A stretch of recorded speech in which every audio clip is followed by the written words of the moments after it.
So we're here to celebrate Christmas. In India, they call it kishmish, which means raisins, and they hand out raisins.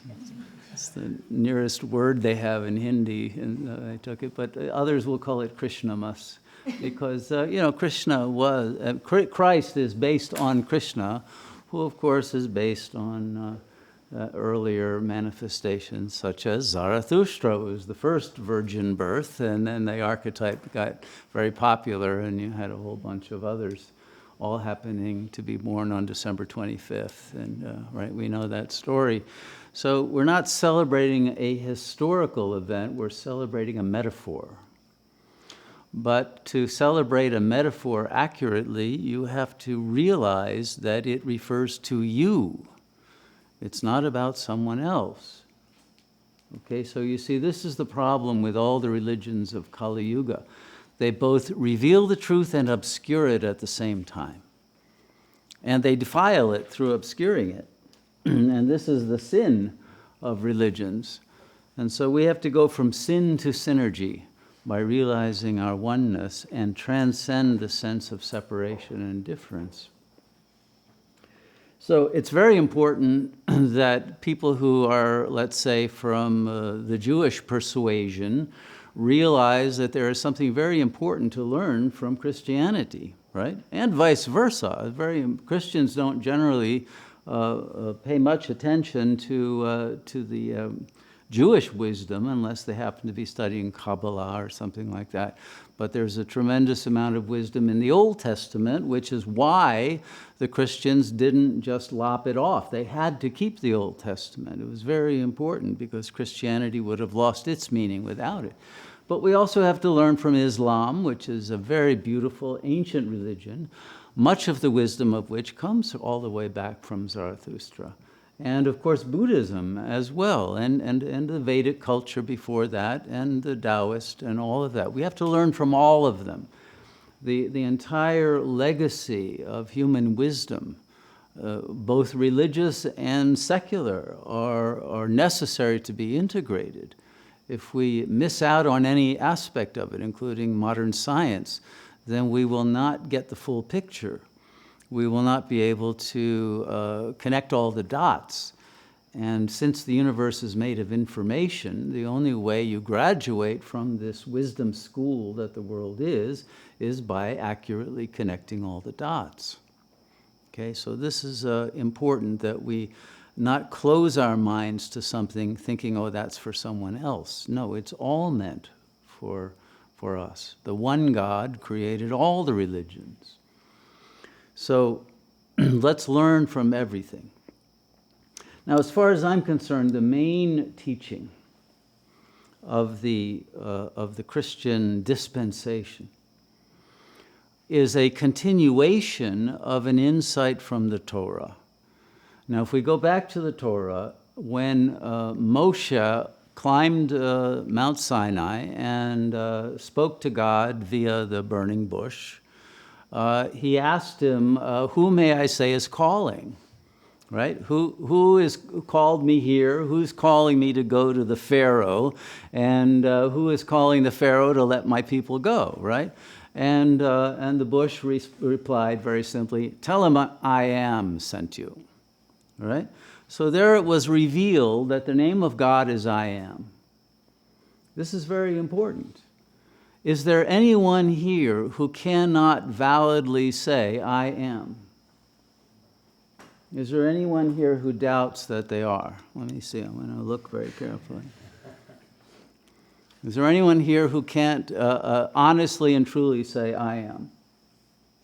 Okay, well, that means all of you are manifestations of God. Do you understand that? That's what God is. That is the reality of God. I am. In everyone. Nothing but that. It's that simple. People make it so difficult. All this mystification. It's simply that. The problem is you're not satisfied with I am. No, it's I am angry. I am sad. I am lacking, I am inadequate, I am toxic, I am stupid, I deserve more than I'm getting, I am this, I am that. Why can't you stop with I am? If you stop with I am, you're a God. If you add something to it, you're a human sinner, okay? That's all that religion is about, is that stop adding crap to the I am. Just be, okay? It's that simple. You don't have to do anything, you just have to stop adding to the reality of what you are, okay? So I want everyone here to take 5 seconds and realize, how do I feel when I am just I am? And I don't add anything to it. I'm miserable, I'm hungry, I'm sad, I'm sick, I'm whatever. When you don't add anything to it and you just have a pure I am, how do you feel? Please.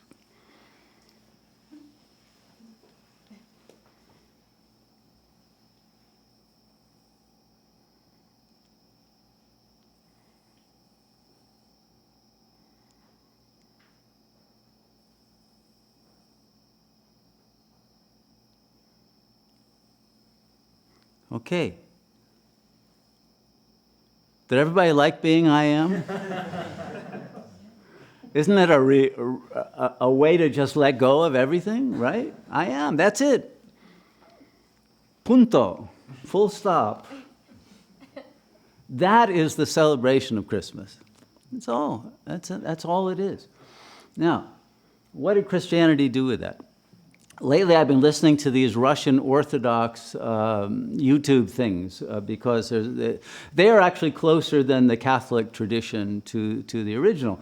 But every time they open or close a lecture, they say, "He is risen." Well, now, if God said his name is I am, why are they changing it to he is?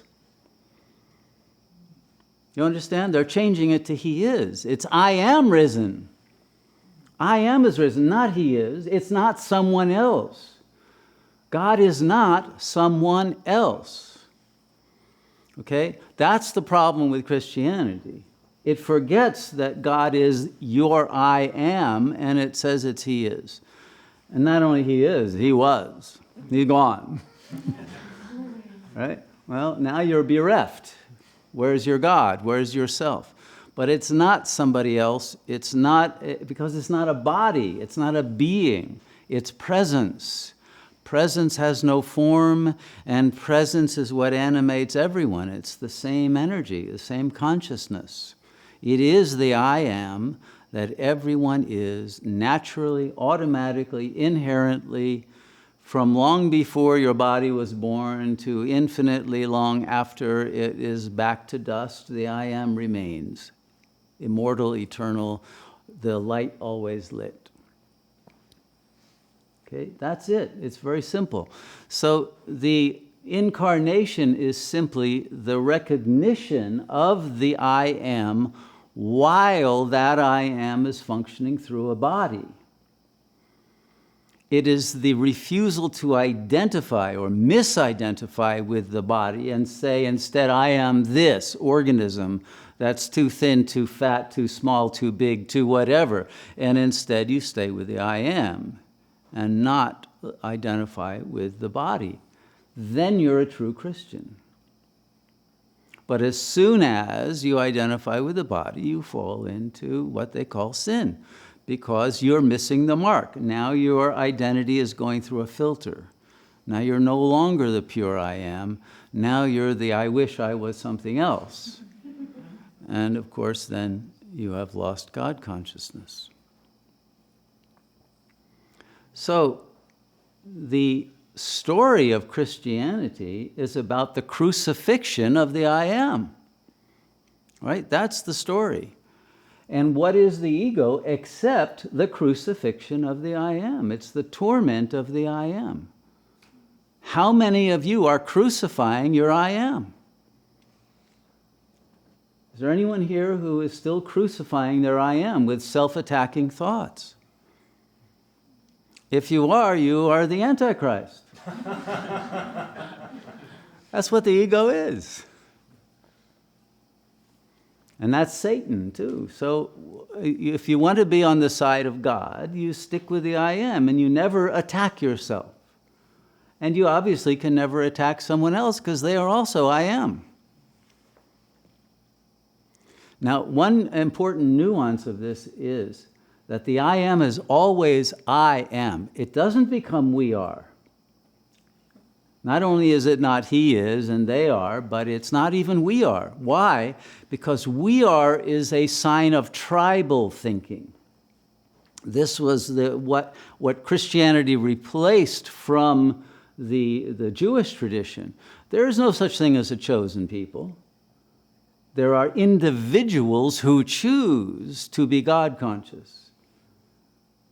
But just because someone in your tribe might be God conscious doesn't mean everyone else is.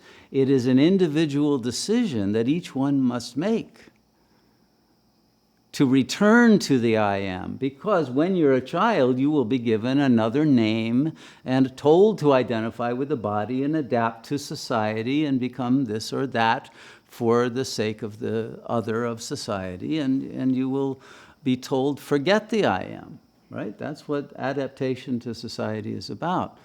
So the person who returns to the I am and who then transmits the truth of the I am is the one who is choosing to live in God consciousness.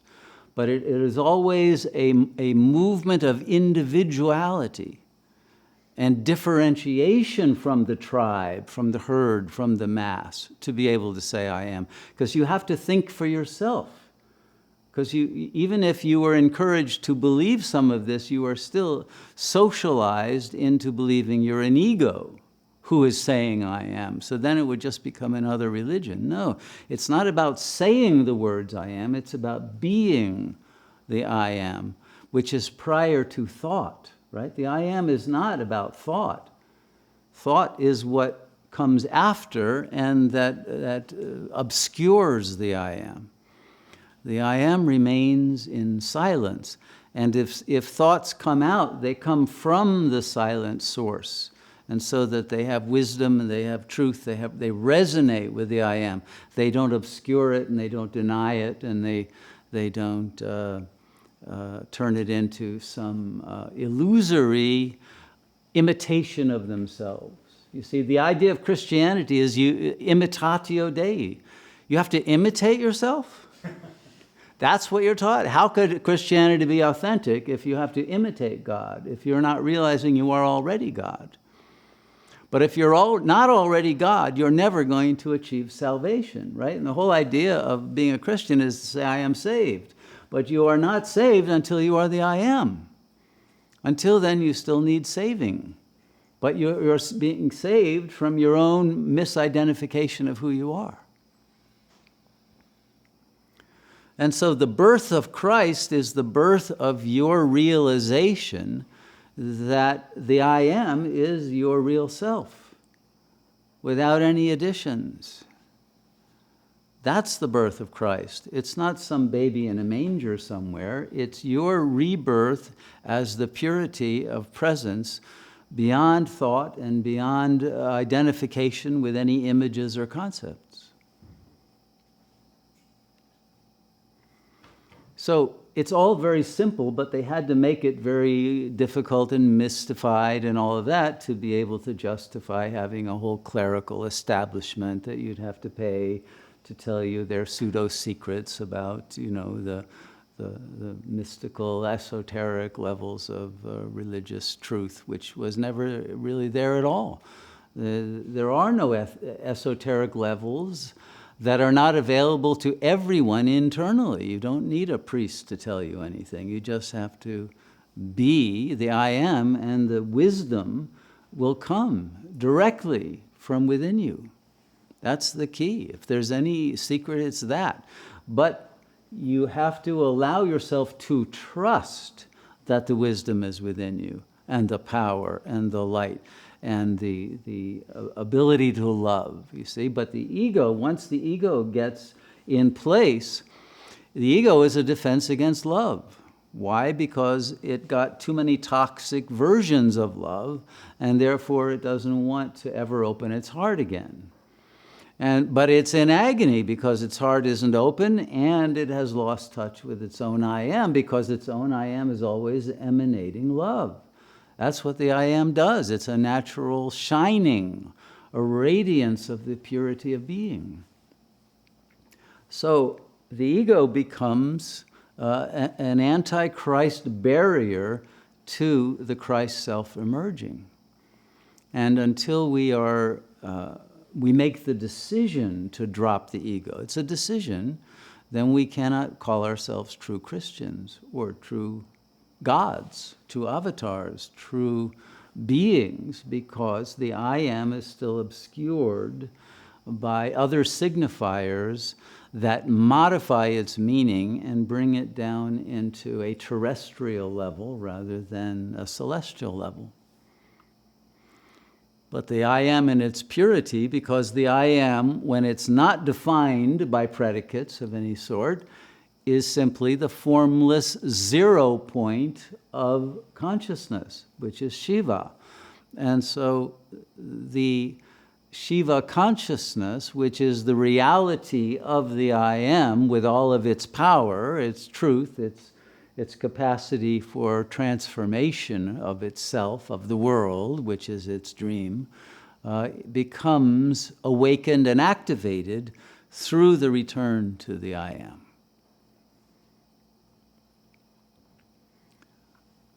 But that decision is the ultimate step of individuation. And because it involves opening oneself, letting go of defenses, letting go of fear of vulnerability, letting go of the illusion that you are somebody, because the I am is not a body and it's not someone. It is the presence. It has no ego. It can't appropriate it, right? As long as you stay in the I am, there's no ego to try to make use of that, to make money out of it, or to make some other kind of territorial aggression out of it. Whereas if I am a Christian, oh yeah, then I can attack others and feel justified in having crusades and all of that. The same goes if I am a Muslim or a Zionist or a Buddhist, or it doesn't matter. Whatever one is identifying with that's beyond the I am then justifies imposing on the other a kind of illusory moral superiority that is actually the justification for an inferiority of moral consciousness, for in fact an elimination of moral consciousness. And so the I am comes with the moral responsibility to see the I am in everyone and to offer the energy of the I am, which is that of divine love, to all, unconditionally, without playing favorites and without any emotional reactivity that would project something other than the God self onto anyone. So if we're going to celebrate Christmas and really mean it, then we have to very consciously remove any self-identification that obscures the I am and never allow it to return. And if we do that, we'll find that we're immediately happy. We're immediately without any lack. We're immediately in union with the source of our being. But again, the I am is not a verbal repetition like a prayer, oh, I am, I am, I am. No, it's not that. It's the realization of the I that doesn't need to think to know itself. Right? You don't need to think, oh, yeah, maybe I am. You don't need to try to figure that out through some logical process. Right? You know it. Now, Descartes had to figure it out. He had to say, well, I think, therefore, I am. Ah, okay. But isn't it really the reverse? I am, therefore I can think. But also, therefore, I can choose not to think. Right? I am the master of my mind. So the I am is prior to thought and is only obscured by thought.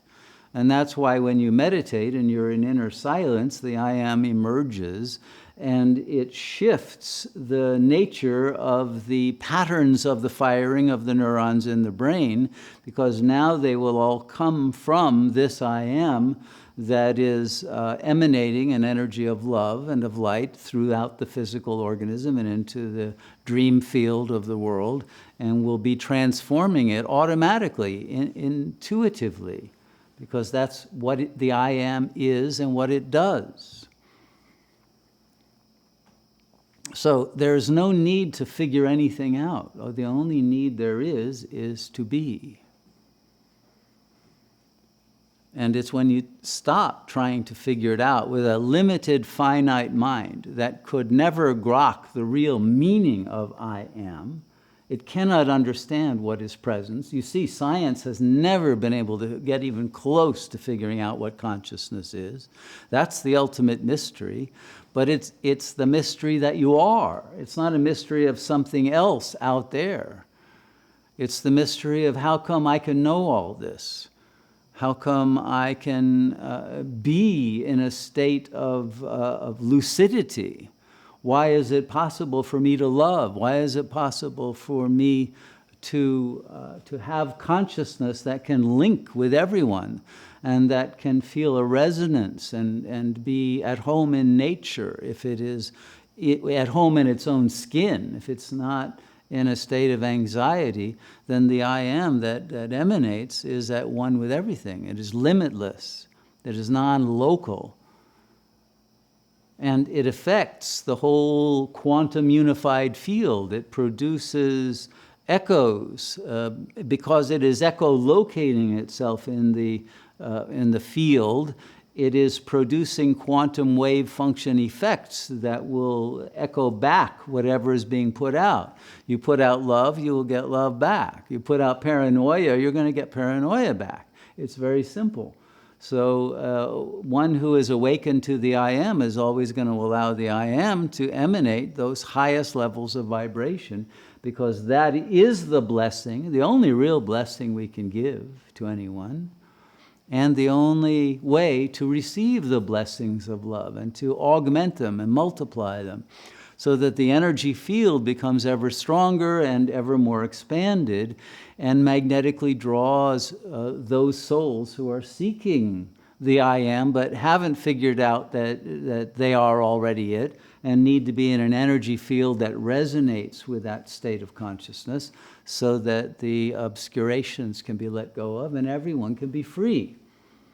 So the holiday is about liberation, right? It's not just about one person's appearance with the message of God. It's about the liberation of everyone's mind from the shackles of a false identification, so that the I am can reemerge as the guiding light of the noosphere of our planet. And that in turn then allows everyone's light to be lit, and that light will change history, will change the nature of the order in which humans organize themselves, because they will be at a higher level of coherence. If everyone is emanating from the same I amness, then we will all be able to be totally coherent with each other, and coherent with the world, and coherent with a power then of expanding that coherence and the changing the signal to noise ratio of what's going on in an incoherent world out there, and being therefore able to impress others with the possibility and the benefits of spiritual growth to higher levels of consciousness, in which the ego snakeskin can be shed and the fullness of our creative intelligence can emerge.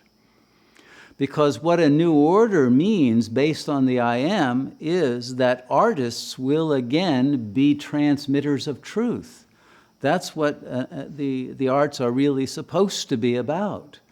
But the truth of the I am, if it's obscured, can then never be become the focus of the arts. But the whole idea is you realize the I am, and then you express it, you transmit it. You turn truth into beauty. And you turn beauty into social organizations that are just, that are fair, that are enjoyable to be a part of, that are not oppressive and that are not militaristic and that are not all of the things that we have to deal with today, and in which there is no deception. We have become the people of the lie. The lie must be shed so that the world can live in truth again. But if we are still living in a false self, then we are still ourselves people of the lie. But to be the true self, the I am, means that your love is of the nature of the love of the whole, the love of the I that is formless. Okay?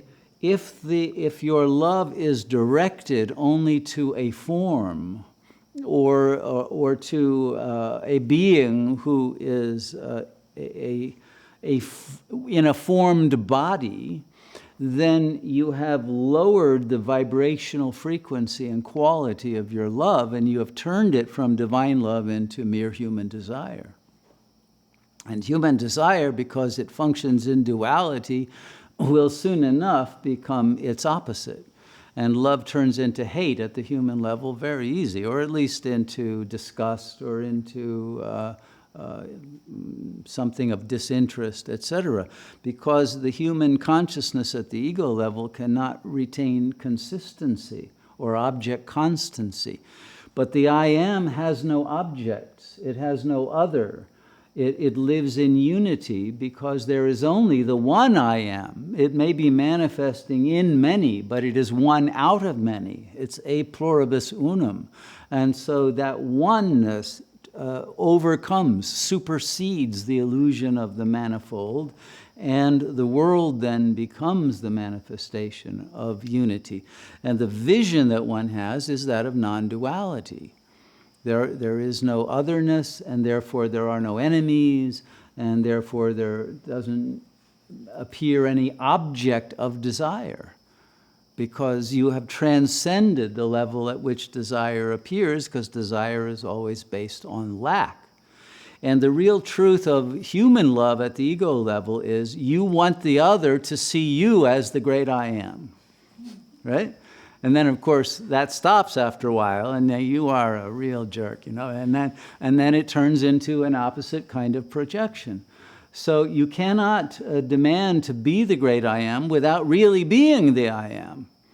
And that I am then will be able to emanate its love in every situation and is not going to create bonds of attachment to any particular being. It's going to emanate to everyone, like the sun shines on all the beings of the earth. It doesn't choose certain ones. And in the same way, the sun of consciousness must shine without any conditionality.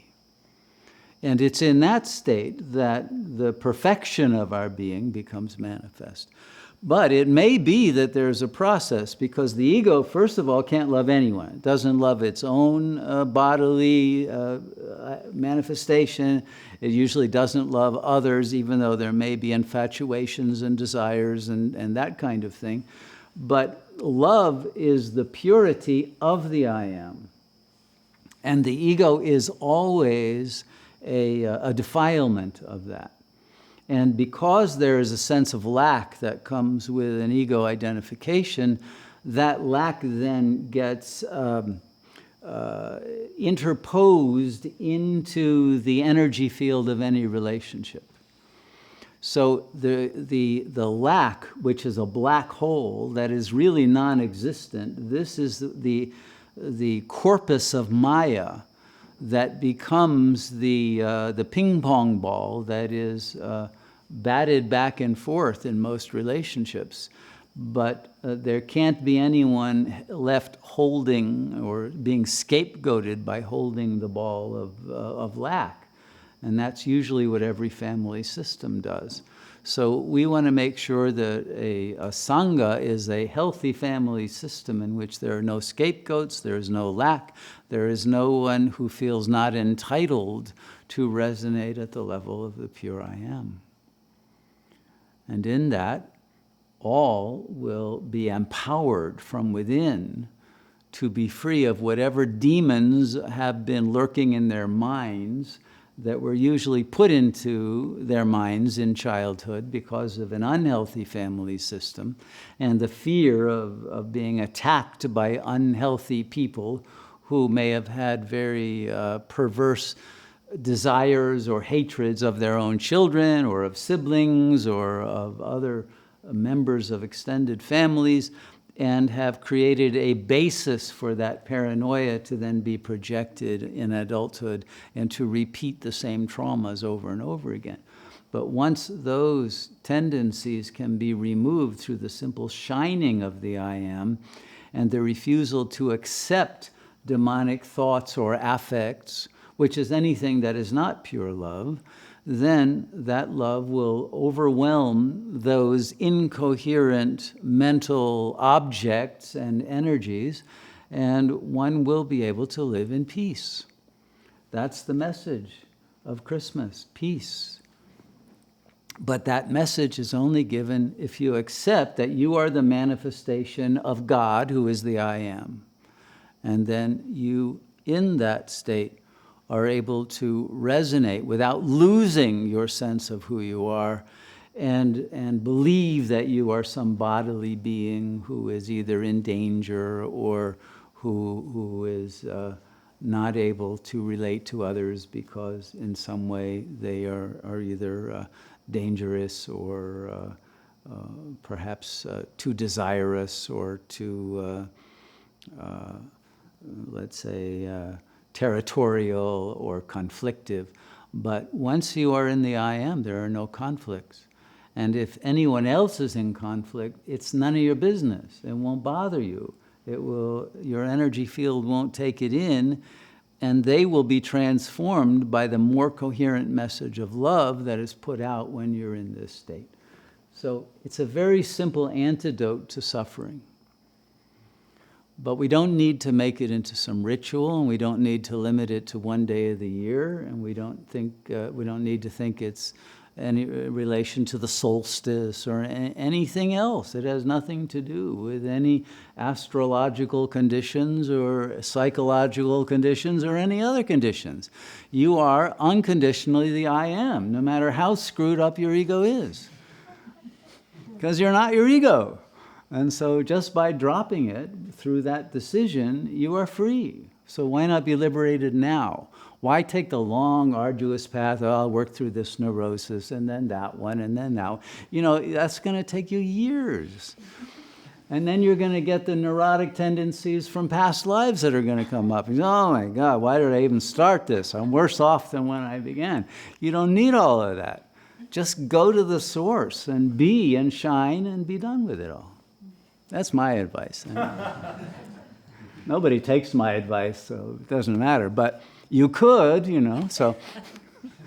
And maybe you'll want to on this Christmas and stop suffering. How many people want to stop suffering? Yeah? Okay. Will you just be the I am that you really are already now? That's it. That's all. Yes? Take that medicine and you'll be done. You won't have to see Yogi Raj. You won't have to be in first aid. You won't have symptoms. You won't need sessions. Hey! Hey! Yeah. So please take my advice. Let me retire. And then everyone here will be in a state of bliss. Okay? That's what we really are here to share. So that's my prescription for a Merry Christmas. I probably talked too much. I'll open the floor, though, if any Christians here want to ask any questions. Please, feel free.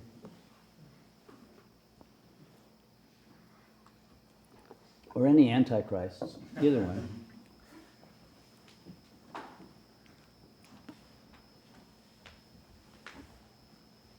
Did this make sense? Did anybody feel like this guy is not just jabbering insanity?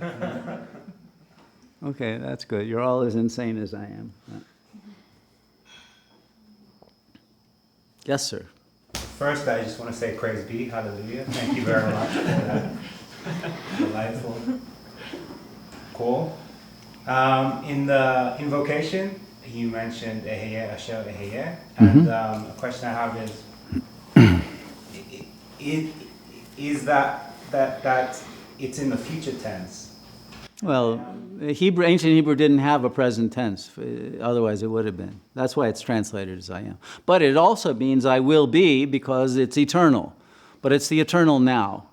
So that means this isn't going to change. This information is not just for this generation here, it's for everybody, always.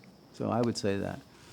But it also means that at the end of time, finally you're going to realize it. Until then, you're just going to have some stupid kind of worship of a text without knowing what it really means, and not realizing that you are the tree of life that's on fire. It's not some bush on some mountain in the Sinai, right? Okay. Does that answer your question? It does. All right. Thank you. And he says also, Jesus says, before Abraham, I am. Yeah, that's right. So, yeah, he is clearly manifesting the I am, even though it's a fiction, let's face it.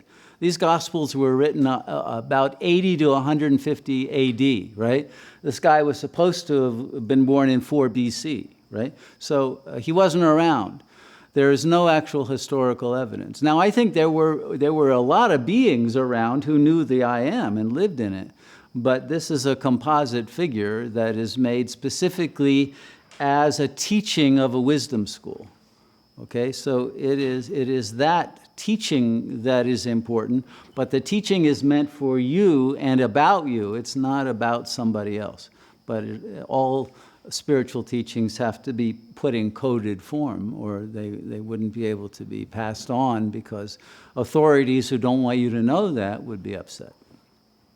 And they'd crucify you, right? So that was the other part of the message. Watch out. Don't think you're the I am, or that we got nails for you too, right? So fortunately, we're not in that category of society at this point. We're in a worse category, but we're not in that category. Because nobody believes religion. It's so ridiculed and so marginalized now that it's safe to be able to manifest its truth. But it is also the case that everyone is in such a corrupted form that very, very few religious establishments, in fact, I don't think any of them, are able to actually pass that message on in a valid way. So religions have lost all of their credibility. But so have the scientists and the politicians and everybody, right? There is nobody with any credibility. There is no one resonating at the I am. That's what has to be restored, without turning it into a religion. Okay.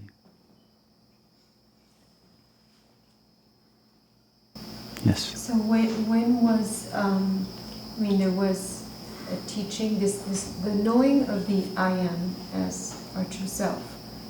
I imagine there was a time where it was telepathically and just in the field and everyone knew I am. Yes. But then there's a fall to those who still have that connection with those who don't have that connection, right? Correct. And teachers emerge, right, who remind students who yearn to find the I am that, yes, you are I am. Mm-hmm.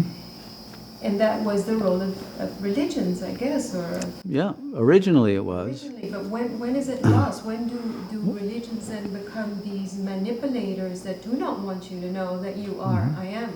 Well, it was already happening in the Vedic culture.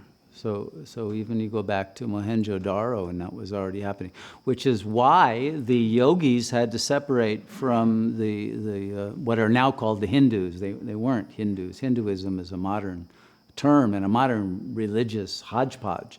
But once there was a Vedic priesthood that was established, that priesthood did not want you to know that, because they made money if you sacrificed to their gods and all of those kinds of ritual kinds of petitionary prayers, etc. And the priest became the technologist of the sacred. and you want a child, or you want money, or you want some other blessing, you had to go and pay for it, right? So free energy was gone. That was the original free energy. And the yogis said, no, you don't have to pray to any priests or anything. Just be your I am, and it'll come to you. So once that was lost, then the yogis had to move to the woods and the mountains and get away. But there was a kind of relationship of peace in which the people of the Vedic culture at least said, okay, well, this is our safety valve. If anybody here starts knowing too much, we'll tell them go join the yogis, right? You become a sannyasi, you leave and you renounce the cultural perquisites, and instead you get liberation.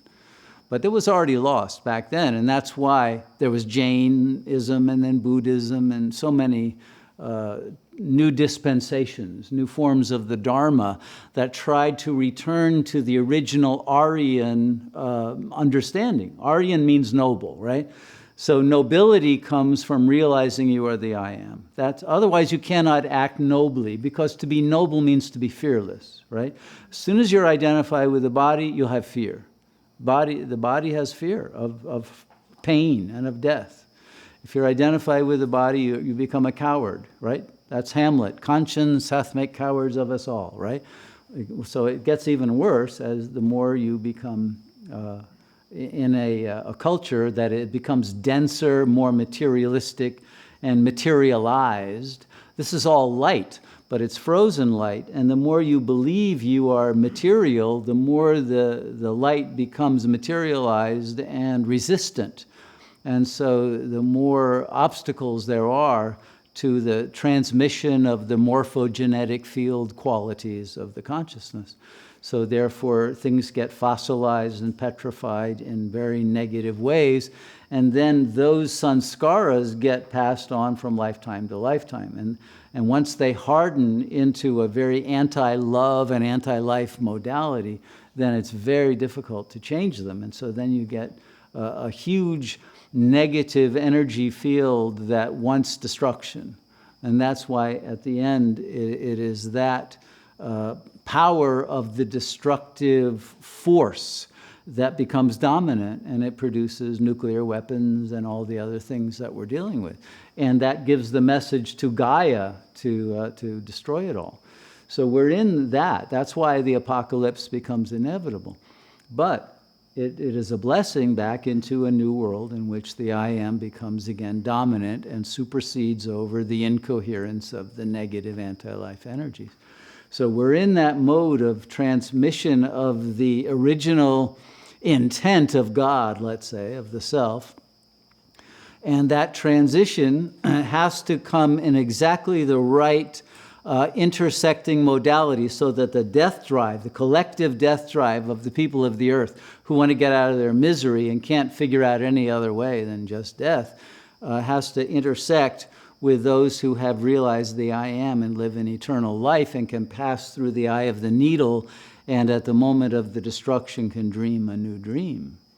But you have to be at that level of the dreamer to have the power to do it. Otherwise it's a fantasy and it won't happen. It has to be realized. And if it's not realized by abiding consistently in that vibrational frequency, if there are any doubts, if there is any oscillation, then the siddhis, the powers that come with that level of consciousness, will not be able to remain activated. So it's, in a way, a fail-proof, fail-safe method that has been created, but it also means that you can't fake it. This has to be really attained by us. And because we're very close to the end point now, we're very close to the destruction happening at a manifest level of thermonuclear war, we have to raise our consciousness several notches above where it is. And that's why I say go directly to the I am. Don't go through any intermediary phases of development, or you won't make it. And they say only 8 make it totally at the end, who will actually be able to maintain that perfection of consciousness that doesn't fall any longer. And 108 are able to maintain it sufficiently to be able to manifest the transition without suffering, and to be able to bring the energy field into a Sat Yuga. But that's a very, very small number of beings. It doesn't require many, because those beings will have such power from the God consciousness that will have accumulated the power of energy through consistent meditation. But if you don't get that in advance, you won't get it at the moment when the bombs start falling. It's too late, okay? So I recommend very seriously that people start now practicing rigorously, never falling back into a lower state of consciousness. Unless you don't care whether you graduate from this school that the earth is. If you don't care and you're willing to go through another round, which is a long round of thousands of years of many, many incarnations, some fun, some not so fun, as you know, then I would consider seriously graduating, okay? But it's up to everyone. That's again the individual choice you have to make. The Sangha doesn't make that choice for you. Or becoming a Christian doesn't really mean you're saved, okay? It doesn't matter what you believe. It matters the vibrational frequency you're resonating at. Nothing else matters but that. That answer your question? Okay.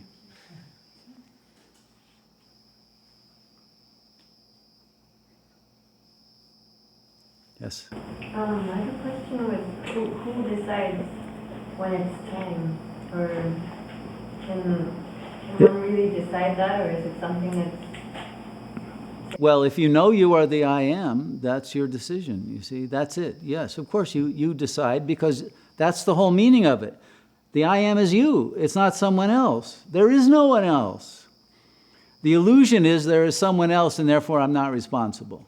No, you have to take total responsibility for your existence. You literally are God. Literally.